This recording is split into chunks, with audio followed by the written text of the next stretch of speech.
जी viewers, इस channel पर आप लोग सीख रहे हैं फ्रीलांसिंग से रिलेटेड जो प्लेटफॉर्म्स हैं जैसे कि फाइवर और अपवर्क है, उस पर किस तरह से काम किया जाता है और किन चीज़ों को, किन प्रैक्टिसेस को फॉलो करते हुए एक सक्सेसफुल सेलर बना जाता है। और उसके अलावा इसी तरह की कुछ रिसर्च टेक्निक्स जो हैं वो मैं मुसलसल अपलोड कर रहा हूँ। अगर आप इस चैनल पर नए हैं तो इस चैनल को सब्सक्राइब लाजमी कर दीजिए। और वीडियोज़ के हवाले से या ख़ास तौर पे इस वीडियो के हवाले से अगर आपके कमेंट्स हैं, अपनी आरा का इजहार, अपनी राय का इजहार कमेंट सेक्शन में लाजमी कीजिएगा। तो आज हमने बात करनी है कि हमारी कौन सी ऐसी प्रैक्टिसेस हैं जो फाइवर पे अगर हम उन चीज़ों को अवॉइड ना करें तो हमारा अकाउंट बैन या ब्लॉक हो सकता है। टेम्परेरीली ब्लॉक भी हो सकता है और परमानेंट बैन भी हो सकता है। और ऐसी बहुत सारी प्रैक्टिसेस हैं जिनके बारे में न्यू सेलर्स को नहीं पता होता और वो अनजाने में कोई ऐसी बात, कोई ऐसी हरकत या कोई ऐसी चीज़ मेंशन कर देते हैं कि जिनकी वजह से वो इवैल्यूएशन प्रोसेस में पकड़े जाते हैं और फिर उनके अकाउंट को बिना उन्हें इंटीमेट किए, उन्हें बताए, किसी किस्म का अल्टीमेटम दिए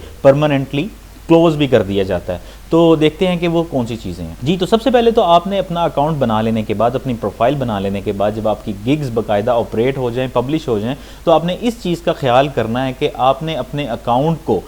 किसी ऐसी जगह से लॉगिन नहीं करना कि जहां से कोई और दूसरा जो सेलर है वो भी अपने अकाउंट को लॉगिन कर रहा हो। आपने हत्तुल इम्कान कोशिश करनी है कि बिना किसी मजबूरी के आप किसी और डिवाइस पे, किसी ऐसी डिवाइस पे जिस पे कोई दूसरा फाइवर सेलर भी अपनी प्रोफाइल लॉगिन करता है, आप अपने अकाउंट को लॉगिन मत करें। अपने लिए एक लैपटॉप या कंप्यूटर या मोबाइल मखसूस कर लें कि आप फाइवर के प्लेटफॉर्म को, उसकी एप्लीकेशन को और फाइवर का जो एक इन्वायरमेंट है उसको एक्सेस करने के लिए सिर्फ अपनी उस मुनफरिद उस एक ही डिवाइस को इस्तेमाल करेंगे। नॉर्मली ये भी होता है कि अगर एक ही आईपी एड्रेस से बार बार रिक्वेस्ट जाए मुख्तलिफ अकाउंट्स के लिए फाइवर को, तो वो उन सारे अकाउंट्स को भी ब्लॉक कर देता है। और इस हवाले से फाइवर की इवैल्यूएशन बहुत स्ट्रिक्ट है और कई ऐसे सेलर्स जो हैं वो देखे गए हैं कि उनका अकाउंट लेवल 1 और लेवल 2 सेलर्स बनने के बाद भी बैन हो गया और दोबारा कभी उस अकाउंट को दोबारा से फंक्शनल नहीं किया गया। उनकी किसी क्वेरी को, किसी अपील को बिल्कुल भी कोई इतनी ख़ास अहमियत नहीं दी गई। तो आप अपने लिए सिर्फ एक डिवाइस का इस्तेमाल करेंगे और एक ही जगह से अपने अकाउंट को एक्सेस करेंगे। दूसरे नंबर पे, जब भी आप बायर्स के साथ कम्युनिकेट कर रहे होते हैं तो आप कोशिश करें कि किसी भी बायर और सेलर को कॉपी पेस्ट मैसेज भेजने की कोई कोशिश ना करें। कम से कम 3 सेलर आप ऐसे आप देख लेंगे, 3 ऐसे लोग हों, चाहे वो बायर्स हों या सेलर्स हों, जिनको आप एक जैसे मैसेजेस भेज सकते हैं। जैसे ही आप तीसरे से ज़्यादा चौथे पे जाएंगे और वही सेम कॉपी पेस्ट कंटेंट उठा के किसी को भेजेंगे। मिसाल के तौर पे अगर आपने किसी से कोई काम करवाना है, आपको एक काम मिल रहा है और आप चाह रहे हैं कि आप वो किसी और सेलर से वो काम करवा लें, तो आप जिस शख्स ने आपको काम दिया उसकी बताई हुई डिस्क्रिप्शन, वो job description as it is copy करके उसको दूसरे बायर सेलर्स के लिए पेस्ट करने से आपको गुरेज करना चाहिए। अगर आप एक को भेजेंगे, 2 को भेजेंगे तो वो एक्सेप्टेबल होता है, लेकिन तीसरे चौथे को भेजते साथ ही फाइवर उस चीज़ को स्पैम का नाम देता है और फिर वो आपकी मैसेज करने की जो एक एबिलिटी होती है उसको रिस्ट्रिक्ट कर देता है। आप मैसेज नहीं कर सकते और ये भी होता है कि आपके अकाउंट को 2-3 दिन के लिए ब्लॉक कर दिया जाए या फिर उसको परमानेंटली क्लोज कर दिया जाए। सबसे पहली चीज़ का तो आपने ये ख्याल रखना है। दूसरी चीज़ ये है कि किसी भी बायर और सेलर के साथ कम्युनिकेट करते हुए कभी भी आपने पर्सनल डिटेल्स को एक्सचेंज नहीं करना। आपने किसी से उसका व्हाट्सएप नंबर नहीं पूछना, उसकी ईमेल आईडी नहीं पूछनी और ख़ास तौर पे इन वर्ड्स को, मिसाल के तौर पे डायरेक्ट पेमेंट हो गया या एकेडमिक असाइनमेंट हो गया या एकेडेमिया से रिलेटेड कोई भी ऐसी टर्मिनोलॉजी आपने इस्तेमाल नहीं करनी, क्योंकि फाइवर के एल्गोरिदम में इन सब चीज़ों को रेस्ट्रिक्ट किया गया। इन वर्ड्स को जैसे ही आप यूज़ करते हैं आप फ़ौरन पकड़ में आ जाते हैं और चूंकि वो ये एक्टिविटीज़ अलाउ नहीं करते कि आप अपनी पर्सनल डिटेल्स एक्सचेंज करें, किसी को डायरेक्ट पेमेंट करने की एडवाइस करें या किसी की कोई एकेडमिक असाइनमेंट करने की ऑफ़र उसे करें, तो उसी वक्त आपका अकाउंट जो है उनकी नज़रों में आ जाता है और फिर उसके बाद वो इसको ब्लॉक कर देते हैं। तीसरे नंबर पे आपको इस चीज़ का ख्याल रखना होता है कि कभी भी अपनी गिग इमेजेस में, अपने उन जो आप अपनी गैलरी में जो इमेजेस इनकॉर्पोरेट करते हैं, मिसाल के तौर पर आपने एक गिग बनाई है जो कि सोशल मीडिया मैनेजमेंट की गिग है, उस पर आप 3, 4, 5 इमेजेस लगाएंगे जो गिग इमेज कहलाते हैं, तो आपने उन गिग इमेजेस पे अपना पर्सनल स्टेटस, अपनी पर्सनल डिटेल्स, अपना सेलर स्टेटस शो नहीं करना, क्योंकि पर्सनल डिटेल्स एक्सचेंज करना तो वैसे ही रिस्ट्रिक्ट है, अलाउ ही नहीं है। लेकिन अगर आप अपना सेलर स्टेटस भी शेयर करते हैं तो आपका सेलर स्टेटस जो है वो परमानेंट नहीं होता। हो सकता है कि आप आज लेवल 1 सेलर हैं और आपको वो डीमोड कर दें किसी वजह से, या आप लेवल 1 सेलर हैं और आप लेवल 2 सेलर बन जाएं। तो चूंकि ये चीज़ें परमानेंट नहीं होती हैं, इन्फॉर्मेशन परमानेंट नहीं होती, इसलिए आपको ये अलाउ नहीं होता कि आप अपनी गिग इमेजेस में इन चीज़ों को इनकॉर्पोरेट करें। और अगर आपको जैसे कि 15 तारीख को, हर माह की 15 तारीख को फाइवर जो है वो सेलर्स की गिग्स को, उनकी प्रोफाइल्स को इवेल्युएट करता है, और अगर आपकी गिग पे ऐसी कोई चीज़ उन्हें नज़र आ जाए तो वो उस सूरत में आपकी गिग को रिमूव भी कर सकते हैं। उसके बाद आपने ये कोशिश करनी है कि कभी भी किसी एक कैटेगरी के अंदर बहुत सारी मल्टीपल सर्विसेज ऑफर मत करें। अगर आप डाटा एंट्री की गिग बनाकर बैठे हुए हैं तो डाटा एंट्री की उस गिग में कई लोग ऐसा भी करते हैं कि वो फाइल कन्वर्जन से फॉर्मेट फैक्ट्री वगैरह को यूज़ करते हुए, यानी कि आपकी पीडीएफ की फाइल को हम वर्ड में कन्वर्ट कर देंगे, आपकी फाइल को प्रूफ रीड कर देंगे, वो ये सारी चीज़ें डाटा एंट्री की कैटेगरी में ये सर्विसेज ऑफर कर रहे होते हैं। ये चीज़ें भी इवैल्यूएशन के ज़िम्मे में जो है इनको वो इसी तरह से लेते हैं कि उन्होंने ये रिस्ट्रिक्ट की हुई है कि आपने एक जो सर्विस अपनी मेन एक कैटेगरी डिफाइन की है, उसी के साथ जो मोस्ट रेलिवेंट सर्विसेज हैं, जो ऑफर्स हैं, उन सब चीज़ों को आप अपनी उस गिग में मेंशन कर सकते हैं। जैसे कि ये डाटा एंट्री है तो इसका मतलब यही है कि आप कुछ ऑनलाइन डाटा सर्च करेंगे और उस डाटा को किसी एक्सेल की फाइल में या वर्ड की फाइल में इंसर्ट कर देंगे, उसको लिख देंगे। ये जो बाकी चीज़ें होती हैं कि आप फाइल को कन्वर्ट कर देंगे, आप डॉक्यूमेंट्स को प्रूफ रीड कर देंगे, इसके लिए एक अलग कैटेगरी होती है जिसको हम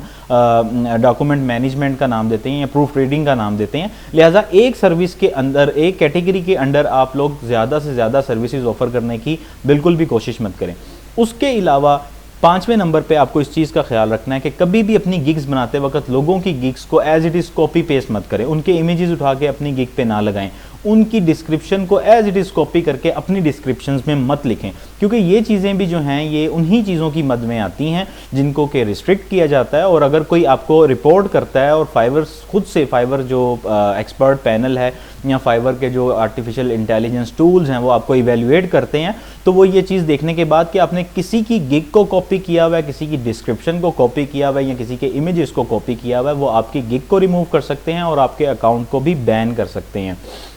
उसके बाद 6ठे नंबर पे आपको इस चीज़ का ख्याल रखना है कि जब आप एक सर्विस ऑफर कर रहे हैं तो उस सर्विस के गिग के टाइटल में जो चीज़ें आपने मेंशन की हैं बिल्कुल उन्हीं चीज़ों को एक्सप्लेन कर रही हो आपकी गिग की डिस्क्रिप्शन भी। मतलब ऐसा नहीं होना चाहिए कि आप ऑफर तो सोशल मीडिया मैनेजमेंट कर रहे हैं या आप लिख रहे हैं कि I will perform social media management for 30 days, जबकि नीचे जाके आप लोगों ने उसमें कंटेंट मैनेजमेंट भी लिखा हुआ है, उसमें पोस्ट स्केड्यूलिंग भी लिखा हुआ है, उसमें कंटेंट डिज़ाइन भी लिखा है, उसमें ग्राफिक से रिलेटेड काम भी लिखे हुए हैं, उसके अंदर आपने प्रमोशन भी लिखी है, उसके अंदर आपने एडवर्टीजमेंट भी, मल्टीपल चीज़ें आप वहाँ पर नहीं लिख सकते। वो बिल्कुल भी टाइटल में और गिग की डिस्क्रिप्शन में किसी किस्म का कोई कॉन्फ्लिक्ट नहीं होना चाहिए। इसीलिए आपको वो 7 तरह की गिग्स ऑफर करते हैं कि आप 7 मुख्तलिफ गिग्स बना के, ताकि आपकी सर्विसेज का जो एक एरिया है वो काफ़ी ब्रॉड हो जाए और आप बहुत सारी चीज़ें ऑफर कर सकें। तो आप 7 गिग्स बना सकते हैं, इसलिए आपको ऐसा करने की ज़रूरत नहीं होती कि आप एक ही सर्विस के अंदर बहुत सारी कैटेगरीज मेंशन कर दें या एक सर्विस ऑफर करें उसका गिग टाइटल कुछ और डिस्क्रिप्शन में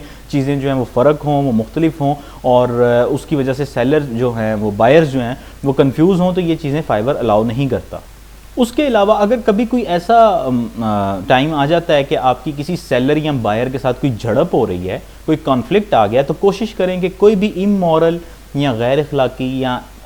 ऐसा वर्ड के जो नहीं हम आमतौर पे इस्तेमाल करते उसको कम्युनिकेट करते हुए टेक्स्ट मैसेजेस में मत लिखें। कोई ऑफेंसिव वर्ड्स, टर्मिनोलॉजीज़ या ऐसी चीज़ें सेलर्स के साथ भी और बायर्स के साथ भी कम्युनिकेट मत करें कि आपको कोई रिपोर्ट करें या वो वर्ड्स ऑटोमेटिकली आइडेंटिफाई हो जाएं और उससे आपकी गिग पे कोई बुरा इंप्रेशन पड़े या आपकी प्रोफाइल को ब्लॉक कर दिया जाए। तो हत्तुल इम्कान कोशिश करें कि बहुत ही पोलाइटली अगर कोई कॉन्फ्लिक्ट आ भी जाता है तो उसे मैनेज करें, उसे डील करें, और अगर आपकी उस बंदे के साथ डील नहीं होती तो फिर उसको टाटा बाय बाय बोल के एक साइड पर हो जाएं और उसके साथ मजीद कम्युनिकेट करने की ज़रूरत ही नहीं है। और अगर आपको ऐसा लगे कि कोई सेलर या बायर आपको ब्लॉक कर सकता है, आपको रिपोर्ट कर सकता है, तो इससे बेहतर है कि आप उसको ब्लॉक कर दें। लेकिन ये उस वक्त करना है कि जब आपको नज़र आ रहा है कि एक शख्स आपके साथ मुसलसल बदतमीज़ी कर रहा है, ज़्यादती कर रहा है और आपको बात भी नहीं करने दे रहा, आपकी बात समझ भी नहीं रहा, तो फिर उस सूरत में उससे आप इस तरह से जान छुड़वा सकते हैं। उसके बाद कुछ ऐसे सेलर्स भी हैं कि जो न्यूली इस प्लेटफॉर्म को ज्वाइन करते हैं और ज्वाइन करने के बाद जाहिर है हर बंदे को ये होता है कि मुझे फौरी तौर पे कोई ऑर्डर मिल जाए या मेरे पास कोई बायर आ जाए,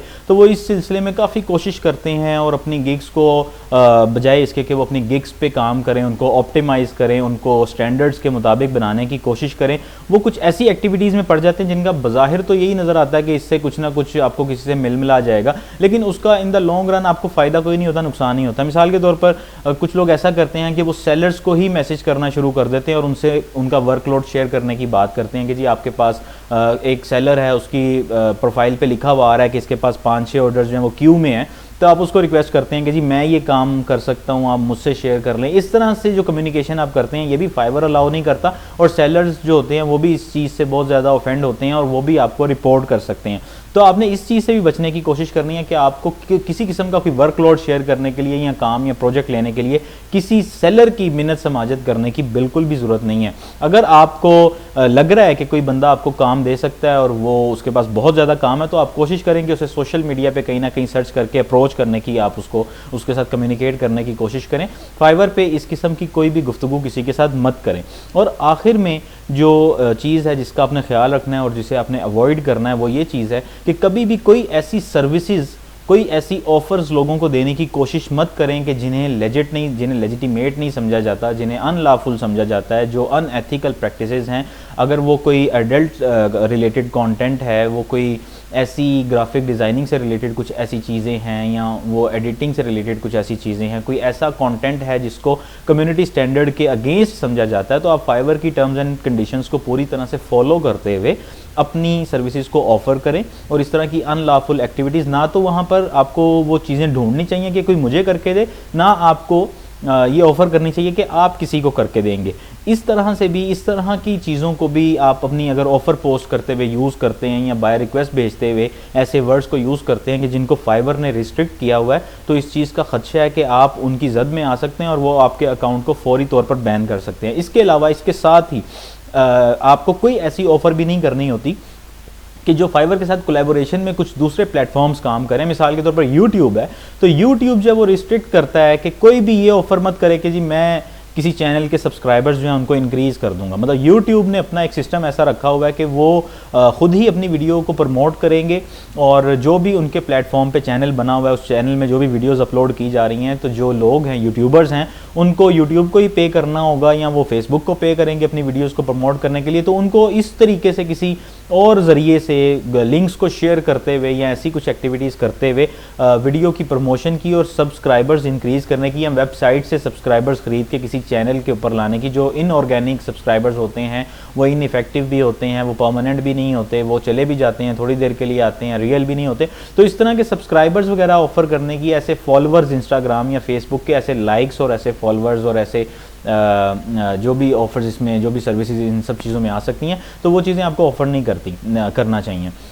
यूट्यूब पे तो ख़ास तौर पे अगर आप अपनी कोई ऐसी गिग बनाएं और आप मेंशन कर दें कि जी मैं आपकी जो हैं वो सब्सक्राइबर्स इंक्रीज़ करवाऊंगा यूट्यूब चैनल के, तो यूट्यूब बाकायदा तौर पे फाइवर को रिपोर्ट करता है कि ये जो सेलर है वो ऐसी ऑफ़र कर रहा है, आप इसकी इस गिग को रिमूव कर दें या इसके अकाउंट को ही ब्लॉक कर दें। तो आपने ऐसी प्रैक्टिसेस से भी बचने की हद्दुल इम्कान कोशिश करनी है। तो ये 10-11 ऐसी प्रैक्टिसेस थी कि जिनकी वजह से ये चांसेस होते हैं कि इवैल्यूएशन के दौरान या वैसे ही कुछ वर्ड्स अचानक डिटेक्ट हो जाने की वजह से आपका अकाउंट फाइवर पे परमानेंटली एंड टेम्परेरीली बैन हो सकता है और डिसेबल हो सकता है। तो कोशिश करें कि इन प्रैक्टिसेस को जितना ज़्यादा अवॉइड कर सकते हैं ज़रूर करें। और इस वीडियो के हवाले से अपनी राय का इजहार कमेंट सेक्शन में कीजिएगा। अगर आपके कुछ सवालात हैं तो आप वो सवालात भी मुझसे इसी कमेंट सेक्शन में पूछ सकते हैं। उसके अलावा आप मुझे इंस्टाग्राम पे सूफ़ी नुमान रियाज़ SUFINOUMANRIAZ इसको सर्च करके आप फॉलो कर सकते हैं, जहाँ पे मैं मुसलसल कुछ ना कुछ टिप्स शेयर करता रहता हूँ। अगर इस हवाले से आपके कोई क्वेश्चंस भी हों तो आप वो भी वहाँ पर पूछ सकते हैं। Thank you so much.